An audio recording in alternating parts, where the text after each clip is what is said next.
The Rifleman.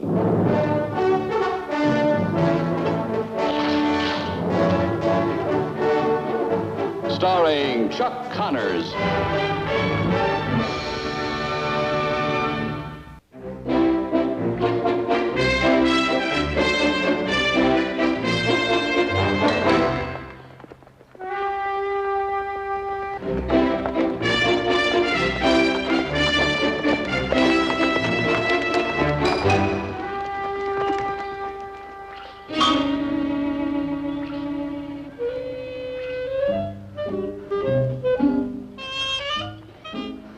What in the name?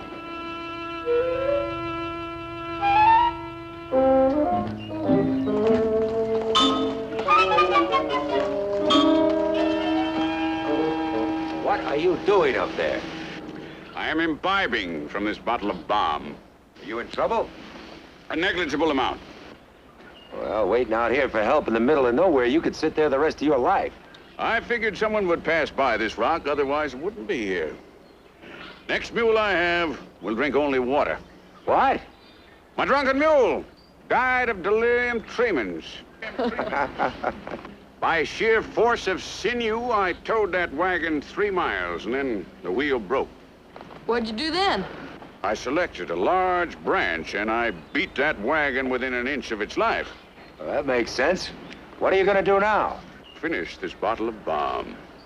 And then I may select a larger branch and continue to beat that wagon, or I may get some smaller branches and make some new spokes. Stand back! I'm going to lower my drawbridge. And back.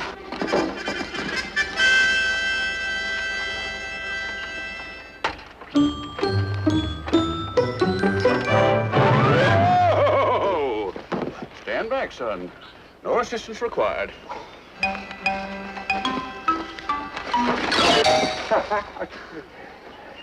I'm Lucas McCain, mister. This is my son, Mark. Winslow Quince is the name. Sign painting is the game. Hello, Mr. Quince. We better take a look at your wagon. You took the words right out of my mouth.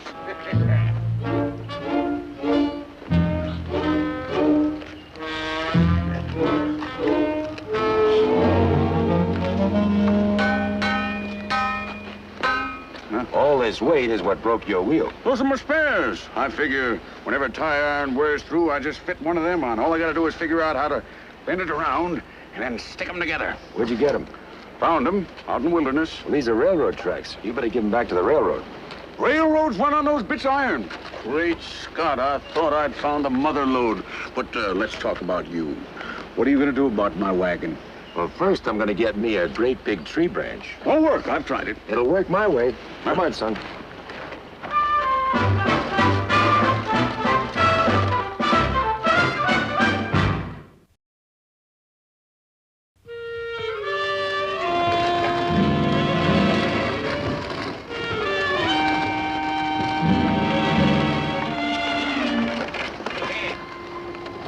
Mr. Quince? You ride all around the country, not even armed? Unarmed? Of course I'm armed. Armed like a one-man army, a veritable fortress, a light brigade. Why, challenging Winslow Quince is tantamount to setting the sun on the British Empire. Not a man for handguns, prefer a rifle, deadlier, accurater, harder to find. Ah! Here's me trusty fowling piece.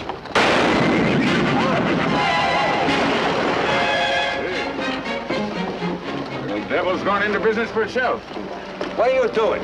This instrument has a hair trigger. Well, you better put it away. You'll spook this horse right out from underneath me. Shattering experience. On a day when I'm particularly sensitive to noise. You ought to be careful about handling those guns, Mr. Quince. You've got a point. Say, son, would you slither back into the wagon and get me another bottle of balm? Right in back, just inside the tailgate net box. Yes, sir.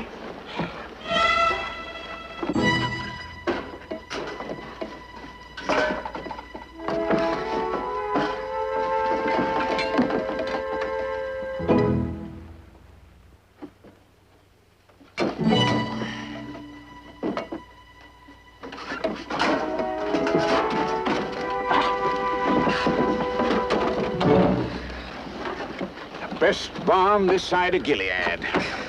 Mr. Quince, that's just whiskey. Don't you be misled by the label, boy. I just put that on the bottles of bomb to fool the patent thieves who are after the formula. Well, the way you make a face each time you take a dose, it doesn't look too good tasting. Horrible, absolutely ghastly. Well, then what's it good for? The epizootic chilblains, moist vapors, and the galloping clangs. Is any of that catching? Not until you're old enough for the bomb. Proceed.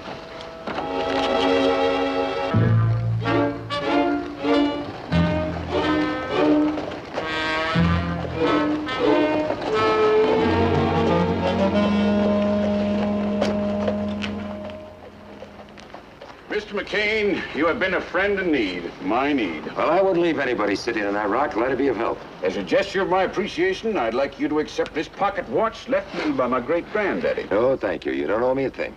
You're a true gentleman. I won't insult you by offering you any money.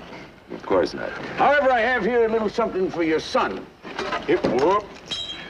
Now, these genuine silver-plated spurs were worn by General Robert E. Lee at the Boston Tea Party. For your son, Mark. It's kind of you, Mr. Quince. I never use them, never straddle a horse.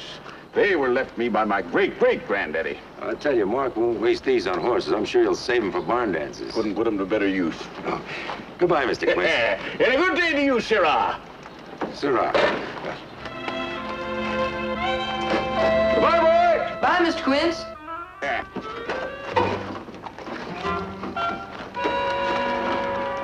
Lose a horse? No, found a wagon. Not much good without a horse. I'll trade you the wagon for 2 horses.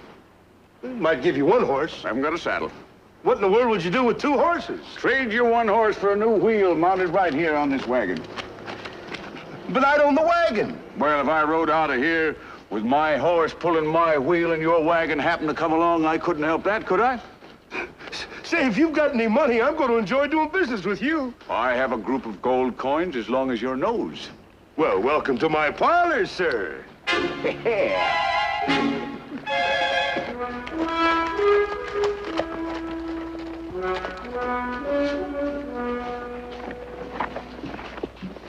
Lucas boy, Mark. Hello, Micah. How's your trip? Pretty dull, Micah. Although we got top price for our 20 head. Well, while you two been duding it up in the big city, we had some pretty good action right in this neck of the woods. Oh, what happened? Here, this just come in. Know any of those people? No, I don't think so. Who are they? Well, what concerns me more is where they were. Richard Tucker was a wealthy rancher about 100 miles north of here. He was bushwhacked. They took his watch and money. The woman was killed about 15 miles closer. They robbed her of a lady's locket watch. Murdering a woman just to rob her. Shepson was mending fences on foot. He was unarmed. Didn't have 2 dimes to rub together. They shot him in the back just for his boots, the only thing he had on him of any value. Sounds like the murderer is working his way toward North Fork. He's closer than that. Curtis and Barnes were working on the railroad gang, laying track. They were unarmed. They were paid off in newly minted coins and were on their way to North Fork to let off a little steam. That's less than 15 miles outside of town, Micah. I don't suppose you met any strangers along the trail. The killer was known to travel right over the route. Well, we did run into a stranger, but I can guarantee you he didn't kill anything more than a bottle. We did see Matt Larson, though, when we hit Santa Fe. Matt Larson? I didn't know he was back in the territory. I'll have to send out a wire on him. See, if he's the killer and turns up around here, I hope I can hold the people back long enough for a trial. That's all they've been talking about lately. How about this stranger you said you met? A peddler named Quince. Like I said, he's no threat to anybody. Well, I'll send out that wire on Larson and buy you a beer. Would you water the horses, son? Sure, Pa. It appears to be satisfactory. Now, let's see. The agreed-on price was $20. The agreed-on price was $30. 20 for the wheel, 10 for the horse. Oh, yes, how forgetful of me. Now, in return, I shall paint you a nice $30 sign. I see it in New Gothic or perhaps Old I English with don't lots of- need a sign. Oh, well, then, very well. Come with me. I have here a selection of perfectly straight, high-grade iron. That's railroad steel. It can be cut into small portions and curled into horseshoes. Horseshoes I've got. Money I haven't. $30 cash. Here's your money in gold. It will never bring you happiness, not if I have anything to say about it. 10, 20, 30. Oh, you wouldn't consider double or nothing?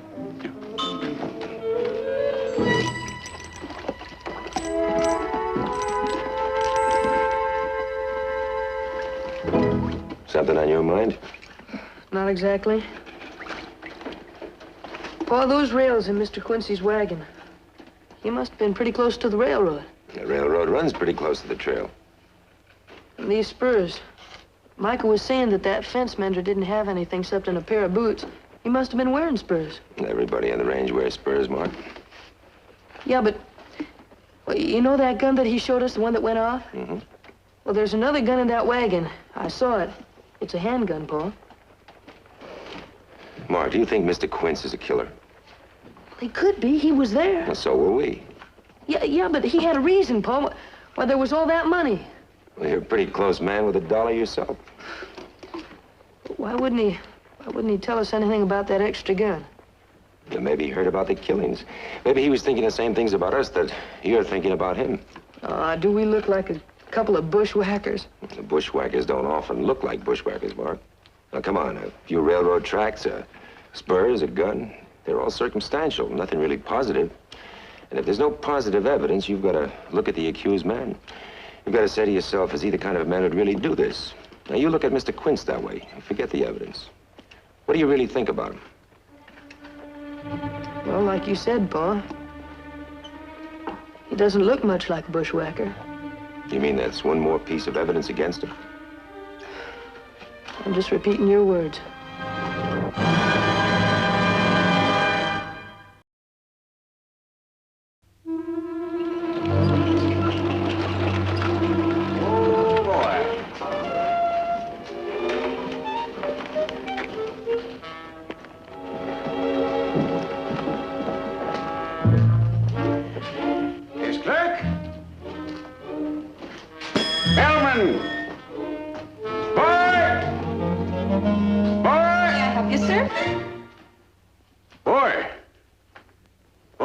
Changed. And I must say it is for the better. Is there something I can do for you, sir? Aaron Gobra. Not of the old sort myself, but I admire you Irish country folk as the makers of balm.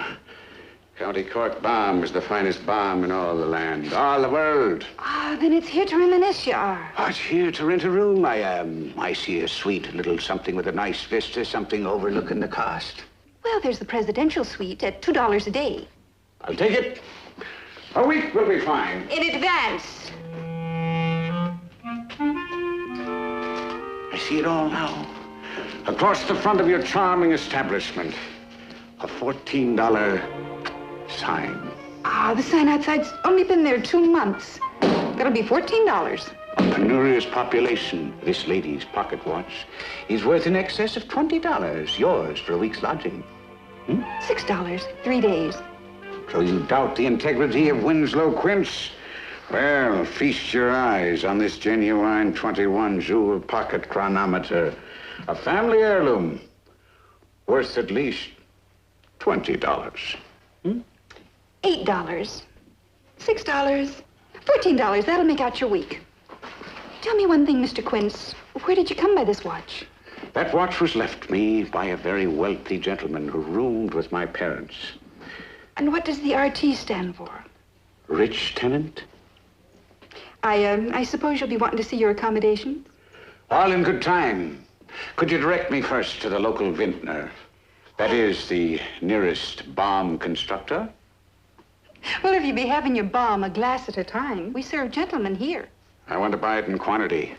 It is better to have more and not need than to have less and want. Well, there's Swinney's Saloon right down the street. I go, but I shall return.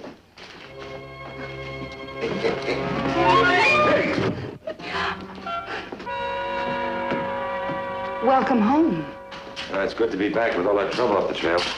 Don't tell me you worried about me. It was the bushwhacker I was worried about. And were there any pretty Colleens about in the city? I don't know, but Mark said there were quite a few. Notice anything new? Where'd you get that? I did it myself. You a watchmaker now? I'm talking about my new hairdo. What are you talking about? Talking about that locket watch. Oh, Mr. Quince gave it to me for a week's lodging. Why, is there anything wrong? I don't know.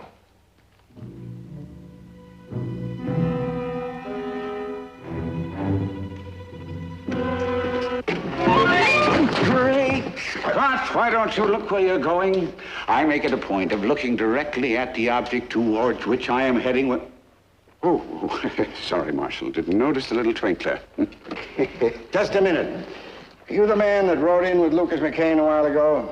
Fine young man, both of them. Mm-hmm. I see now what he meant. Huh? You intend to tack that up without the use of a hammer? I do. Why don't you use the butt of your gun? The last time I tried that, the walnut grips come off. I was unarmed for 2 days. Why not use a rock? Instead of a hammer? Instead of a gun?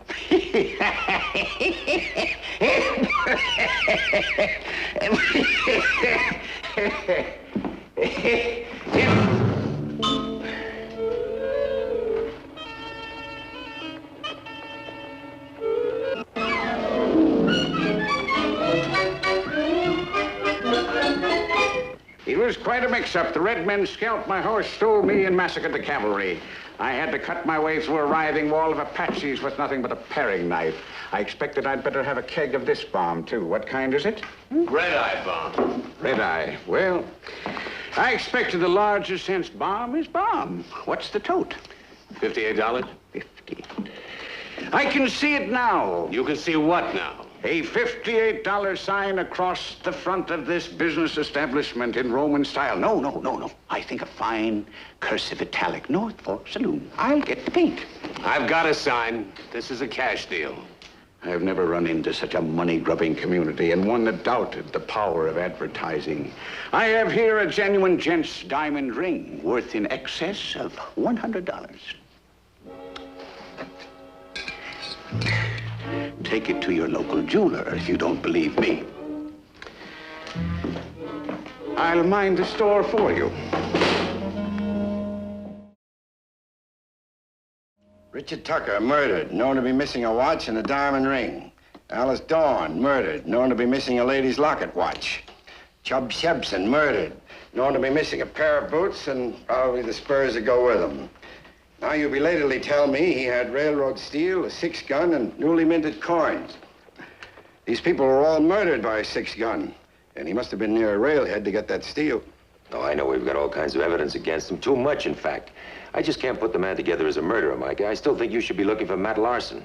Lucas, must you always be so right that you'll overlook a whole multitude of wrongs just to be sure?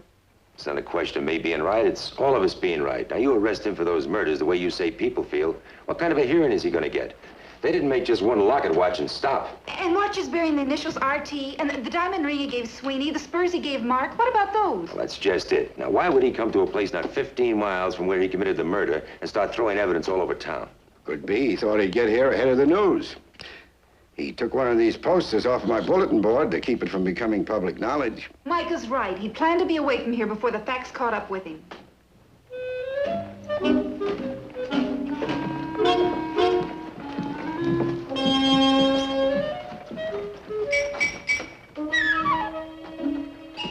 Well, Lucas, I guess you want him to ride out scot-free. No, I didn't say that, Micah, but the way you're talking, there's no need for a hearing or a trial. You might as well hang him. Good afternoon, Marshal. Miss, and you, Mr. McCain. It warms my heart to see such a gathering representative of the local citizenry. I see you've collected the trinkets. I suggested you retain them. I have every reason to believe that they may constitute very important legal evidence. Well, I'm glad you feel that way about it, Mr. Quince, because that puts us all in complete agreement. Now, would you like to make a statement? I certainly would. Remove your hands from my body. What is the meaning of this? You're under arrest. Upon what charge? Murder. I did not kill that man. What man? I am not at liberty to divulge what man I did not kill. I will speak only in the presence of my barrister. Show me to my room.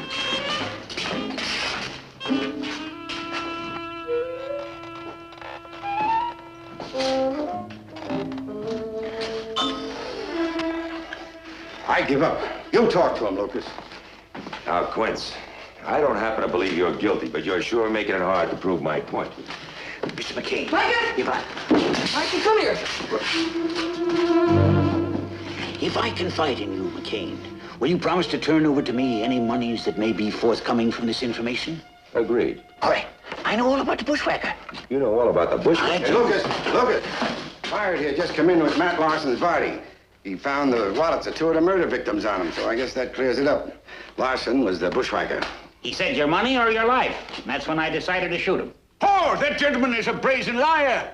I personally dispatched that rogue. You didn't even see the body. How do you know? Why, I discovered those two wallets when I went through the pockets of the bushwhacker. I didn't know who he was then. So you shot him? No, sir. I was unable to find my fowling piece in time. Well, if you didn't shoot him, how'd you kill him? And how do you explain that bullet hole in him? He rode into my camp attempting to burglarize me. Well, some time back, the lock on my strongbox rusted away, and I put a tiny little rattlesnake inside, sort of as a sentry. Friendly little fella, unless riled. Well, the blackguard thrust his hand inside, and the little chap took a nibble right in a vein. We discussed it until he died. I then did lift certain of his personal effects in order to lighten his load to the happy hunting ground. And 2 miles from that spot, a wheel departed my wagon. And that gentleman there is a knave. That ain't the truth. I shot that feller and I want the reward. You didn't bury Larson? I was devoid of a shovel at the time. That minor thief probably came upon the dead body and shot it in order to completely enhance the fabrication. Was there any blood about the wound? He's right, Lucas. Dead bodies don't bleed. Now, why did you take that poster off my bulletin board? Well, when I realized who he was, naturally, I lusted after the reward. Well, he might have been a little dead when I shot him. But I earned that $500 reward. I brought him in. The body on that jackass belongs to me, as surely as night follows day. Lucas,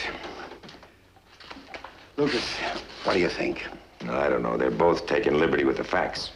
Well, they're both out for the reward. Maybe I better split it. I don't think there's anything else you can do. Yeah. Marshal, I knew that I could depend on you to uphold the principles of justice. I knew you wouldn't be swayed. Say, how do you cut a notch in a snake? I brought in that killer. He was the victim of a snake to which I hold clear title. Now, listen here, you two. There's a reward, and you're both going to split it and be happy about it. Or you'll share this jail cell. What do you do for a living? I am sole owner and operator of a gold mine. The Paiute Princess. Say that again. The Paiute Princess? Paiute Princess. Oh, I can see it all now. See what? A $250 sign across the landscape. The Paiute Princess. What's your full name? Pyrite Rand. Pyrite Rand Prop. I spell it all out, proprietor.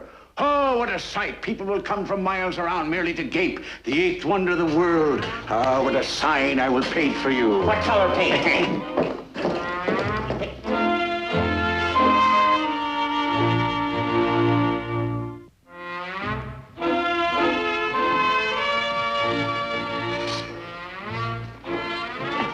Think there's much of a future in sign painting, Claus? You thinking of taking it up? Oh, I don't know. Mr. Quince has made $500 in one day at it. Don't be carried away by the glamour, boy. Sometimes I'll go 2, even 3 days without making $500. What in tarnation is that? Bastille, named after a very famous French hoosgow, needs one more touch.